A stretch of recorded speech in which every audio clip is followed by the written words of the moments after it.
নমস্কার বন্ধুরা, তোমরা দেখছো দি ইন্ডিয়ান লিগ্যাল গাইড এবং আমি রয়েছি তোমাদের সাথে সায়ন। আজকের এই ভিডিওটি মূলত বর্ধমান ইউনিভার্সিটির যে লয়ের এন্ট্রান্স বা ল অ্যাডমিশন হয় সেই সম্পর্কিত। 2024 সালের অলরেডি মে চলে এসেছে, এখনও পর্যন্ত নানান জল্পনা রয়েছে বর্ধমান ইউনিভার্সিটির এন্ট্রান্স এক্সাম নিয়ে। আদেও কি 2024-এর এন্ট্রান্স এক্সাম হবে? এই ভিডিও পুরোটা দেখলে তোমরা আশা করি অনেকটাই জানতে পারবে, অনেক কিছুই জানতে পারবে। তো সবার কাছে আশা রাখবো তোমরা ভিডিওটি শেষ পর্যন্ত দেখবে।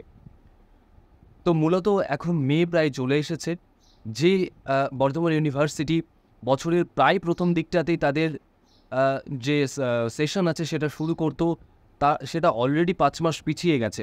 অর্থাৎ জানুয়ারি ফেব্রুয়ারি এই সময়টাই কিন্তু বর্ধমান ইউনিভার্সিটিতে অ্যাডমিশান হয়ে যেত। তো এখন তারপরেও প্রায় 3 মাস হয়ে গেল, সামনে আবার ভোট আছে। তো এই নিয়ে যারা বর্ধমান ইউনিভার্সিটিতে ভর্তি হবে ভাবছে, তাদের মাথায় কিন্তু অনেকটা চিন্তাভাবনা রয়েছে যে তারা কিভাবে ভর্তি হবে, ইউনিভার্সিটি কবে জানাবে। কোভিড পূর্ববর্তী সময়ে কিন্তু এই অ্যাডমিশন এন্ট্রান্স এক্সামের মাধ্যমেই হতো। অর্থাৎ বর্ধমান ইউনিভার্সিটি সেপারেটলি তারা একটা এন্ট্রান্স এক্সাম কন্ডাক্ট করতো এবং তার মাধ্যমে তারা বিভিন্ন কলেজ ছাত্রছাত্রীদেরকে চুজ করে দিত। এখানে মূলত 5টা কলেজ আছে আমরা জানি: Bardhaman university department, Hooghly Mohsin, George school of law, Bengal law college, আর একটা হচ্ছে অ্যামেক্স ল কলেজ সামথিং। তো মূলত এই 5টা কলেজে কিভাবে ভর্তি হবে সেটা কিন্তু এই বর্ধমান ইউনিভার্সিটি তারাই জানিয়ে দিত আফটার এন্ট্রান্স এক্সাম। এবং কোভিডের সময়ে আমরা জানি যে অরাজকতা তৈরি হয়েছিল সেই সময় নানানভাবে সব কিছুই নিয়ম এদিক ওদিক হয়েছিল। তো সাধারণভাবে বর্ধমান ইউনিভার্সিটির যে ভর্তির প্রসেস সেটাও অন্যরকমভাবে হতে শুরু করেছিল। কিন্তু লাস্ট 2 বছর পরিস্থিতি স্বাভাবিক হওয়ার পরেও বর্ধমান ইউনিভার্সিটি কিন্তু এন্ট্রান্স এক্সাম নেয়নি, তারা মেরিট বেসিসেই অ্যাডমিশন নিয়েছে। বিগত বছরে কলকাতা হাইকোর্টে একটা কেস হয়েছিল, একটা মামলা দায়ের হয়েছিল যে বর্ধমান ইউনিভার্সিটিকে কেন Bardhaman university entrance exam conduct করছে না, সেই রিলেটেড একটা মামলা আমাদের কলকাতা হাইকোর্টে হয়েছিল। সেখানে মহামান্য বিচারপতি বা মহামান্য কলকাতা হাইকোর্ট যে রায় দেয় যে পরবর্তী বছরে অবশ্যই কিন্তু বর্ধমান ইউনিভার্সিটিকে এন্ট্রান্স এক্সাম নিতে হবে, অর্থাৎ বর্ধমান ইউনিভার্সিটিকে এন্ট্রান্স এক্সাম কন্ডাক্ট করতেই হবে। তো এইরকম একটা গাইডলাইন কিন্তু গত বছরে আছে এবং অনেকেই ভাবছে যে এতদিন দেরি হয়ে গেছে, অর্থাৎ এই বছর আর এন্ট্রান্স হবে না।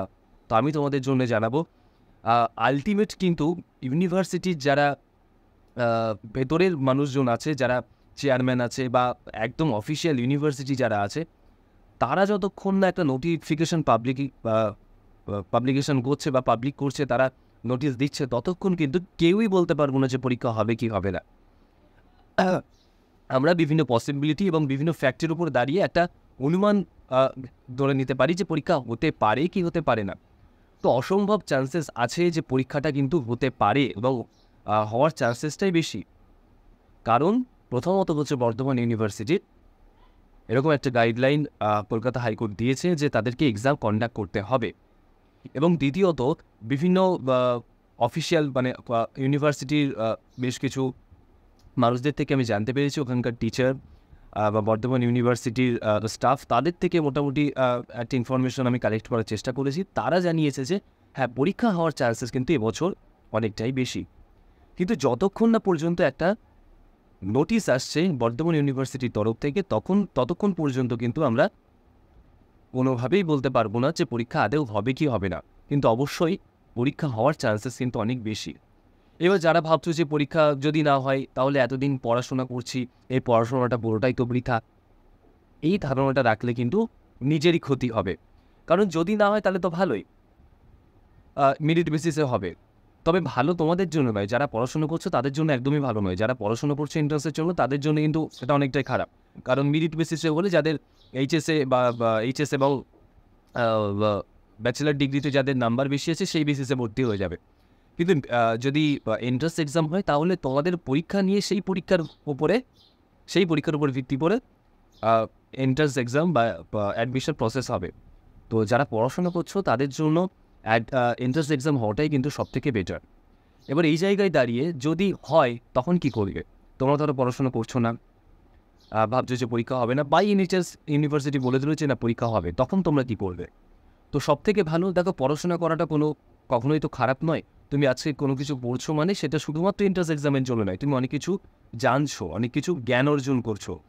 তো বিশেষ করে এই এন্ট্রান্স এক্সাম নেওয়ার যে বিষয়গুলো আছে সেটা হচ্ছে আমরা কতটা চাপ নিতে পারবো, বা যে সাবজেক্টের উপর আমরা পড়াশোনা করতে যাচ্ছি তার উপরে একটা প্রি নলেজ। যেমন বর্তমান ইউনিভার্সিটির যদি আমরা কোশ্চেন প্যাটার্নগুলো দেখি প্রিভিয়াস ইয়ারের, সেখানে দেখব কনস্টিটিউশন রিলেটেড অনেক কোশ্চেন আছে। হু ইজ হু মানে বর্তমানে কে কোন পদে আছে, বা প্রথম কে কোন পদে ছিলেন, সেই ধরনের কোশ্চেনগুলো। ঠিক আছে, বিভিন্ন জেনারেল অ্যাওয়ারনেস এবং বিশেষ করে ইংলিশের উপর কিন্তু বর্তমান ইউনিভার্সিটি খুব জোর দিয়েছে। আমরা বিভিন্ন যদি পূর্ববর্তী এন্ট্রান্স এক্সামের কোশ্চেন পেপারগুলো দেখি তাহলে এটা আমরা জানতে পারবো। তো এইগুলো কিন্তু খুব প্রয়োজনীয়, আমরা যখন ল পড়তে যাব ইংলিশটা আমাদের খুব প্রয়োজনীয়। তো সেই কারণে কিন্তু ইংলিশটা তৈরি করার জন্য এন্ট্রান্স এক্সাম নেওয়া, কনস্টিটিউশন, ল বা কারেন্ট অ্যাফেয়ার্স আমাদের জানার খুব প্রয়োজন একজন আইনজীবী বা একজন আইনের ছাত্র হিসাবে। তো সেই জায়গাটার ভিত্তি তৈরি করার জন্য কিন্তু এন্ট্রান্স এক্সামগুলো খুব প্রয়োজনীয়। তো কেউ যখন পড়াশোনা করবে এই বিষয়গুলোর উপরে, তাদের কিন্তু পরবর্তীতে গিয়ে লয়ের জন্য ল পড়ার সময় অনেক সুবিধা হবে। তো এই কারণে কিন্তু এন্ট্রান্স এক্সামের মাহাত্ম্য আছে। তো আশা রাখবো তো তোমরা সবাই পড়াশোনা করছো, এবং আমি তোমাদেরকে বলবো যে অবশ্যই পড়াশোনা করে যাও। এই পরীক্ষা হওয়ার চান্সেস কিন্তু 90%-এরও বেশি, আমরা বলতে পারি 90%-এরও বেশি কিন্তু এই পরীক্ষা হওয়ার সম্ভাবনা আছে। ইউনিভার্সিটির বিভিন্ন টিচার্সদের থেকে আমি শুনেছি, স্টাফদের থেকে শুনেছি, তারা কিন্তু এই একই কথা বলেছে, পরীক্ষা এবার করতে পারে এবং হওয়ার চান্সেস সব থেকে বেশি, না হওয়ার চান্সেসই কিন্তু কম। আর তোমাদের যদি প্রিভিয়াস ইয়ারের কোশ্চেন পেপার দরকার হয় তাহলে আমাকে মেসেজ করবে, ইনবক্স করবে বা কমেন্ট বক্সে জানাবে, আমি তোমাদেরকে পার্সোনালি কন্ট্যাক্ট করে সেই কোশ্চেন পেপার তোমাদেরকে পাঠিয়ে দেব। এবং মূলত ইংলিশ এবং জিকে, জেনারেল নলেজ এবং কারেন্ট অ্যাফেয়ার্স, এই তিনটি বিষয়ের উপরেই কিন্তু জোর দিতে হবে তোমাদেরকে পড়ার ক্ষেত্রে। তো ইংলিশের কিন্তু বেশ ভালোই, মানে 60 মার্কস ইংলিশ থেকে এবং বাকি 40 মার্কস থাকে হচ্ছে জিকে এবং কারেন্ট অ্যাফেয়ার্স থেকে। এবার তাহলে তোমরা বুঝতেই পারছো যে ইংলিশ কতটা গুরুত্বপূর্ণ এই এক্সামের জন্যে, এবং তার সাথে জিকে কারেন্ট অ্যাফেয়ার্স তো অবশ্যই গুরুত্বপূর্ণ। তো আশা করি তোমাদেরকে কিছুটা হলেও হেল্প করতে পেরেছি। তো তোমরা চোখ বুঝে পড়াশোনা করে যাও, যারা বর্তমান ইউনিভার্সিটিতেই ভর্তি হবে ভাবছো তারা অন্য কোনো কিছু না ভেবে পড়াশোনা করে যাও, পরীক্ষা হওয়ার চান্সেস বেশি। এটাই হচ্ছে সারসংক্ষেপ পুরো ভিডিওটার। বাকি আমি আমার নাম্বার দিয়ে দেবো, তোমরা আমার সঙ্গে কন্ট্যাক্ট করতে পারো।